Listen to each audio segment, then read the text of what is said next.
ঋণের টাকা শোধ করে বাড়ি বানানোর স্বপ্ন ছিল চাঁপাইনবাবগঞ্জের যুবক তারিক হোসেনের। আর সেই স্বপ্ন পূরণে কঠোর পরিশ্রম করছিল তারিক ও তার পরিবার। কিন্তু ৫ আগস্ট সেই স্বপ্ন দুঃস্বপ্নে পরিণত হয়। সেদিন সন্ধ্যায় রাজধানীর শেরেবাংলা নগর থানার সামনে গুলিতে আহত হয়ে ৪ দিন আইসিইউতে ভর্তি থেকে মারা যান তারিক। এই কেস রোকনের তথ্য ছবিতে প্রতিবেদন।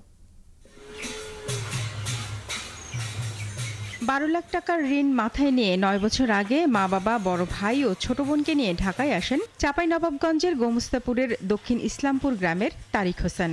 বাবা ও বড় ভাই চালাতেন রিকশা, আর তারিক কাঠমিস্ত্রির কাজ করতেন। এভাবেই ১১ লাখ টাকা ঋণ পরিশোধ করে এই পরিবারটি। এরপর নতুন করে গ্রামে নিজেদের বাড়িতে বাস করার স্বপ্ন বুনতে থাকে তারিক। ৫ই আগস্ট সন্ধ্যায় ঢাকা শেরেবাংলা নগর থানার সামনে তারিক হোসেনের পেটে ৪টি ও হাতে একটি গুলি লাগে। ৪ দিন আইসিইউতে ভর্তি থেকে মারা যান তিনি।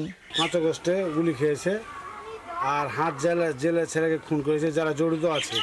আর তারকে বিচার চাই আমি, একবার বিচার না হলে আমি দেশ ছাড়বো না। তারিকের স্বপ্ন ছিল ঢাকায় ছোট একটা কাঠের দোকান হবে, বন্ধ হবে মায়ের, অন্যের বাড়িতে ঝিয়ের কাজ করা।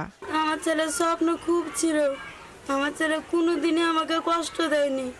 আমার ছেলে ছোট ছেলে, তাও আমার ছেলে কষ্ট করে হলো মানুষের লাত খেয়ে মায়ের খেয়ে কাজ শিখেছে। আমার ভাই কিনে দেশের জন্য দেশি রক্ত পান করে স্বাধীন করেছি, দেশ স্বাধীন করেছি।